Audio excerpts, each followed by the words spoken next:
Assalamualaikum warahmatullahi wabarakatuh. Bagaimana kabarnya anak-anakku?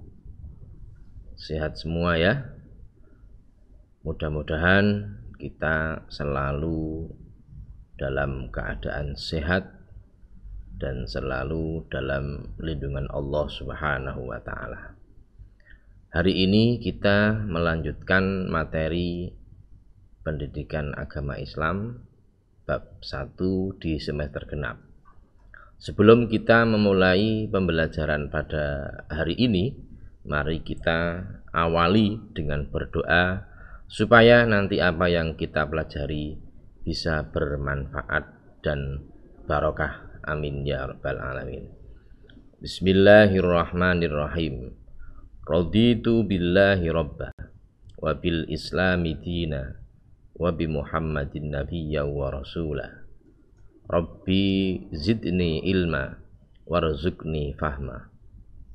Rabbi shrahli sadri wa yassirli amri wahlul 'uqdatam min lisani yafqahu qawli. Amin ya rabbal alamin. Oke, kita masuk pada materi pada hari ini, bab pertama, yaitu membahas tentang pergaulan bebas. Kemarin sudah disampaikan oleh Bapak Hamim membahas tentang surat Al-Isra. Hari ini kita melanjutkan materi pembahasan surat An-Nur. Sebelum kita masuk pada pembahasan, tentunya mengetahui latar belakang pada materi ini, yaitu membahas pergaulan bebas dengan segala konsekuensinya, bagaimana menghindari pergaulan bebas dan menghindari perbuatan zina. Kita masuk pada Quran surat An-Nur ayat 2. Mari kita baca bersama dengan pembacaan yang tartil ya. A'udzu billahi minasy syaithanir rajim. Bismillahirrahmanirrahim. Az-zaniyatu waz-zani fajlidu kulla wahidin minhuma mi'ata jaldah wa la ta'khudhukum bihima ra'fatun fi dinillahi in kuntum tu'minuna billahi wal yawmil akhir وَلْيَشْهَدْ عَذَابَهُمَا طَائِفَةٌ مِّنَ الْمُؤْمِنِينَ. Shadaqallahul azim. Artinya, pezina perempuan dan pezina laki-laki deralah masing-masing dari keduanya 100 kali. Dan janganlah rasa belas kasihan kepada keduanya mencegah kamu untuk menjalankan hukum Allah jika kamu beriman kepada Allah dan hari kemudian, dan hendaklah hukuman mereka disaksikan oleh sebagian orang-orang yang beriman. Kemudian hadis ya, yang membahas tentang pergaulan bebas. An Jabir bin Abdillah qala Rasulullah sallallahu alaihi wasallam, wa man kana yu'minu billahi wal yaumil akhir fala yakhluwanna bimra'atin laisa ma'aha dzu mahramin minha fa inna salithahumas syaiton. Yang artinya diriwayatkan oleh Jabir bin Abdillah berkata, Rasulullah Shallallahu Alaihi Wasallam bersabda, dan barang siapa yang beriman kepada Allah dan hari akhir, maka janganlah berdua-duaan dengan wanita yang tidak bersama mahramnya. Fa inna tsalitsahumas syaiton, karena yang ketiga adalah setan. Berangkat dari dua dasar ini, baik dasar yang ada dalam Al-Quran maupun yang ada dalam hadis, dalam hal ini akan memberikan pelajaran kita tentang pergaulan bebas. Asbabun Nuzul surat An-Nur ayat 2 diriwayatkan dari Sa'id bin Mansur yang bersumber dari Mujahid. Ketika Allah mengharamkan zina, di sekitar mereka banyak wanita pezina yang cantik. Kemudian turunlah ayat tersebut yang menegaskan bahwa wanita pezina hanyalah dikawini oleh laki-laki pezina atau laki-laki musyrik. Jadi asbabun nuzul ayat ini terjadi sebuah peristiwa perzinaan. Di saat itu maka turunlah ayat Al-Quran surat An-Nur ayat 2 yang mengatur tentang hukuman-hukuman zina. Kata masuk pada materi. Yang pertama, pengertian pergaulan bebas. Pergaulan bebas adalah pergaulan yang tidak mengindahkan norma agama dan norma yang berlaku di daerah setempat. Kalau kita pahami secara bahasa, pergaulan itu adalah hubungan manusia dengan manusia. Bisa jadi hubungan manusia dengan makhluk yang lain. Kita ingat bahwa manusia ini adalah makhluk hidup yang paling mulia, makhluk hidup yang paling sempurna. Laqad khalaqnal insana fi ahsani taqwim. Jadi manusia ini makhluk hidup yang paling mulia, yang paling sempurna. Di samping itu, agama itu akan mengatur dan mengantarkan kita menjadi manusia yang sempurna, manusia yang bermartabat, manusia yang mulia. Nah, dengan itu agama akan mengatur bagaimana pergaulan-pergaulan yang baik. Agama akan mengatur pergaulan yang akan mengantarkan kita menjadi manusia yang mulia. Ya, sementara bebas di sini artinya melakukan sesuatu yang tidak sesuai dengan aturan-aturan agama, tidak sesuai dengan norma-norma agama. Maka secara simpul pergaulan bebas itu pergaulan yang sudah tidak lagi mengikuti aturan-aturan yang ada dalam agama, aturan-aturan yang ada dalam Al-Quran. Nah, untuk itu dalam hal ini kita contohkan dalam pergaulan bebas itu adalah perbuatan zina. Dalam pandangan Islam, zina merupakan perbuatan kriminal yang dalam bahasa fikihnya disebut jarimah, yang dikategorikan hukuman hudud, yaitu sebuah jenis hukuman perbuatan maksiat yang menjadi haknya Allah Subhanahu wa Ta'ala, dan tidak seorang pun yang berhak memaafkan kemaksiatan zina tersebut, baik penguasa atau pihak yang berkaitan. Artinya bahwa zina ini merupakan perbuatan yang sangat fahsya, yang sangat hina, dan Allah telah mengatur hukuman-hukuman bagi pezina.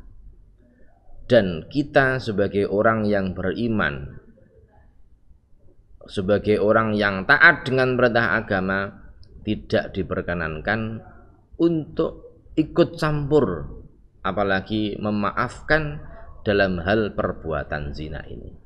Bahkan dalam sebuah kitab dijelaskan, orang yang zina itu, orang yang melakukan perzinaan itu, amal perbuatannya selama 80 tahun akan sia-sia. Jadi kalau kita kaji perbuatan zina itu, yang dirugikan bukan hanya dirinya sendiri, tetapi orang yang dekat dengan kita juga dirugikan, keluarga kita, saudara kita. Oleh karena itu dalam Al-Quran dinamakan fahsya, perbuatan yang sangat keji. Dalam surat An-Nur ayat 2 ini menegaskan tentang kejinya, jeleknya perbuatan zina, sehingga Allah menetapkan yang pertama, sanksi hukum dari Allah sangat berat. Tadi saya katakan zina itu hukumannya sangat berat.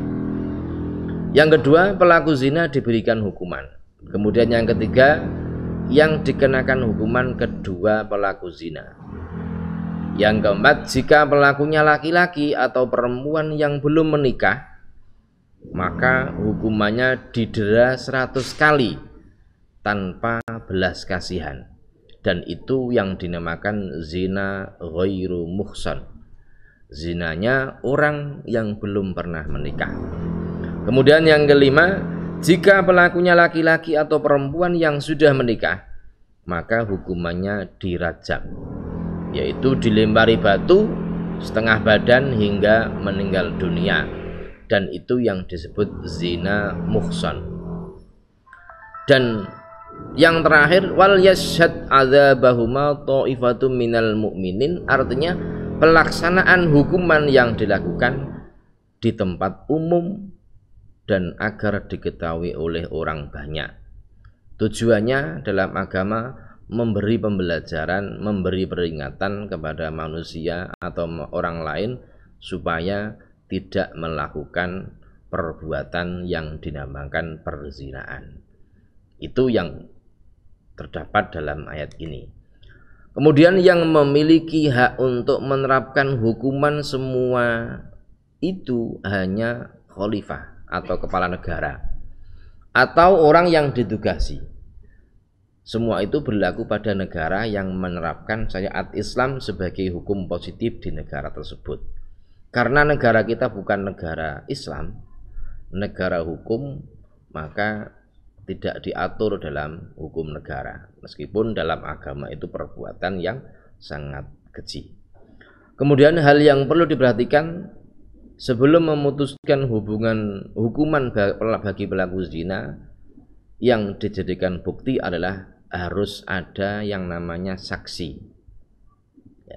kemudian disumpah, yang ketiga pengakuan, dan yang keempat dikuatkan dengan dokumen atau bukti tulisan. Keempat hal ini ketika sudah terpenuhi, maka baru boleh memutuskan hukuman bagi pelaku zina. Nah, dalam kasus ini pembuktian perzinaan ada dua, yaitu saksi yang berjumlah 4 orang, dan 4 orang itu melihat dengan matanya sendiri, tidak katanya betul-betul melihat. Dan yang kedua, adanya sebuah pengakuan bahwa dia telah melakukan perbuatan zina. Nah, oleh karena itu, dengan hukuman yang sangat berat, tentunya juga syaratnya juga berat sekali. Makanya jangan sekali-kali mudah untuk menuduh orang lain untuk perbuatan zina. Nah, bagaimana sanksinya ketika menuduh dan tidak sampai terbukti? Nah, itu tuduhan perzinaan harus dibuktikan dengan bukti yang kuat, bukti yang akurat, dan bukti yang sah.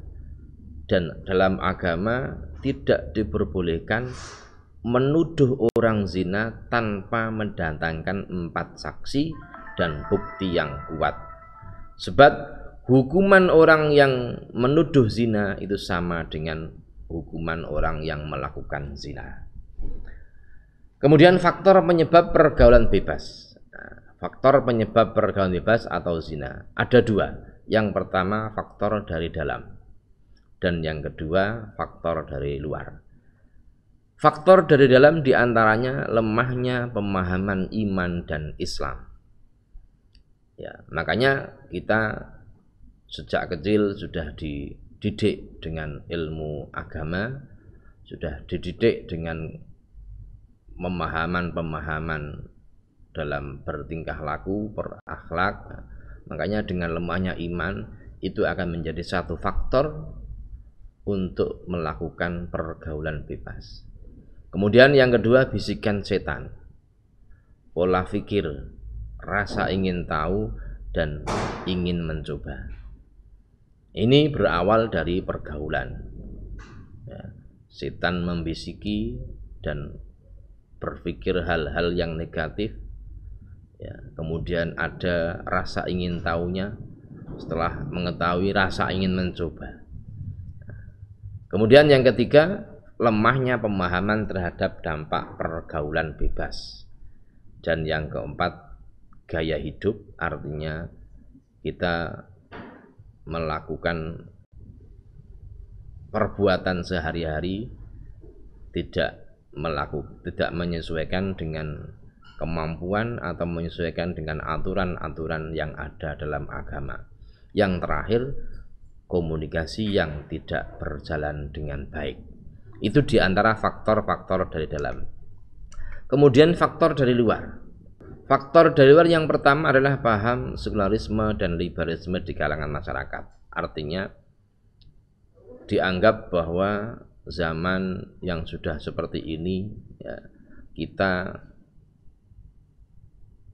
meminta kebebasan, baik kebebasan dalam pergaulan, ya.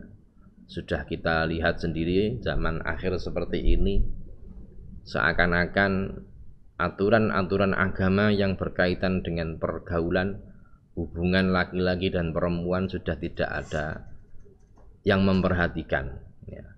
Oleh karena itu, dengan perkumpulannya remaja, laki-laki dan perempuan itu juga diantaranya yang menyebabkan pergaulan bebas atau perbuatan zina. Yang kedua, lemahnya kontrol orang tua.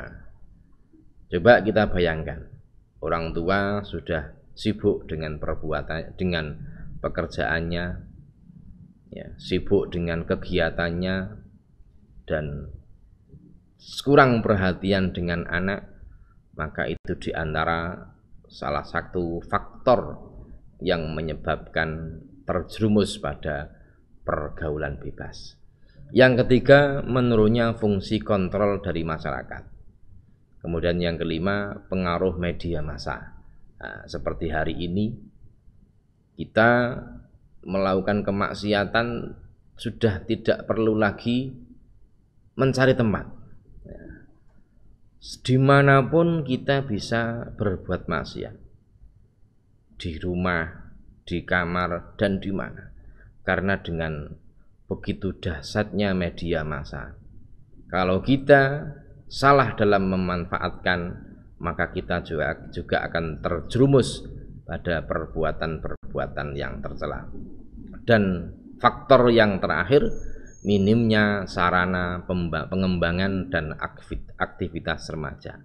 Sesuai dengan realita yang ada, mereka dengan terjerumusnya pada perbuatan-perbuatan yang tercela, ya, perbuatan zina, itu diantaranya semakin banyak penganggurannya.